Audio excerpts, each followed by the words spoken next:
When you think about monopolies, most often you'll think of the game. And maybe in more recent times, you might even think about tech giants such as Google or Amazon. But today, I want to take a look back to the first monopoly ever disbanded in the United States, Standard Oil. My name is Sidonix, and welcome to another video on my channel. And today, we're going to be talking about Standard Oil, which isn't just any company, it's the oil empire of John D. Rockefeller, one of the most famous people in US history. A man who rose from supposed humble beginnings to become possibly the richest man in America of all time after adjustment for inflation. And you may be asking, well, how did John make his fortune? If it's not obvious already, it was through an oil company. At the time, oil was kind of like the lifeblood of America.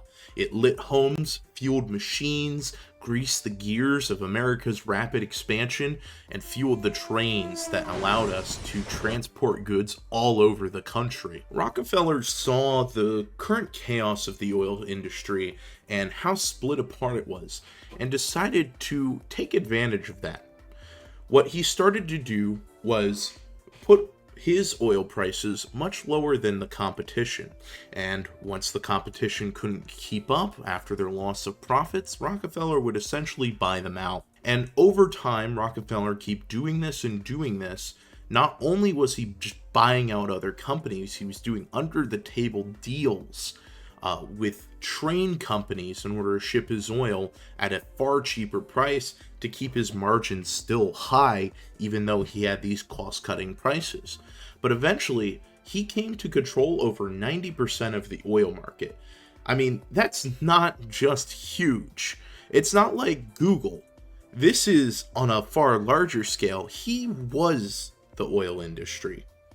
But even with his money and influence and controlling one of the most important resources to not only the people of the United States, but the government of the United States, that was until President Theodore Roosevelt, and he kind of came in at a time where there were a lot of industries that were starting to be monopolized by entrepreneurs, and he decided, this is it, we're going into our trust-busting era, and we're going to start kicking these guys back and kind of returning the American economy to an everyman's game. So, despite the amount of money that Rockefeller had, the court still was able to take him down. And we usually see people with lots of money and lots of influence get away with this kind of thing.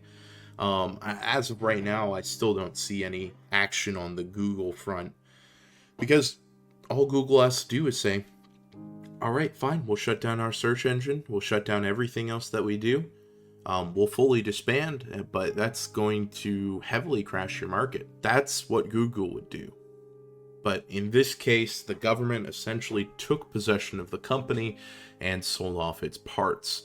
Unlike internet, it's not something that can easily be shut down. It's oil. It will always be in the ground. It just depends on who owns that land. And despite all of the cutting up of his company, Rockefeller still had a decent amount of ownership in most of the sub-companies. So once that was done, once he had everything all broken up, Rockefeller got bored. And his next thing that he decided to do is use all of the immense wealth that he had. I mean, he was actually profiting more from the shares in the other oil companies than he originally did on his original company. So what he decided to do was get in a pissing match with one of the other richest men in the world, Andrew Carnegie.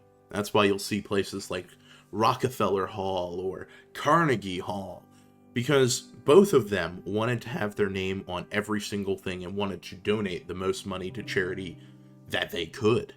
I mean, they were throwing their pocketbooks at anything that they could get their name on. Libraries, charity centers, anything like that, they wanted their name on it.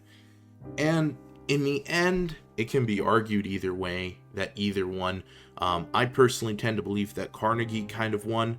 Carnegie was doing it more out of the goodness of his heart, I would say. Well, Rockefeller just wanted to kind of have a pissing match with the guy. But that's a short story into Rockefeller and the first monopoly that the United States experienced.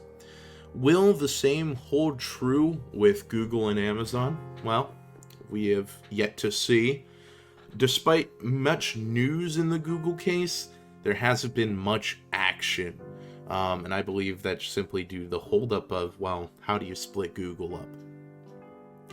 But that's all I have to say today. I hope you guys enjoyed this short little video on Rockefeller.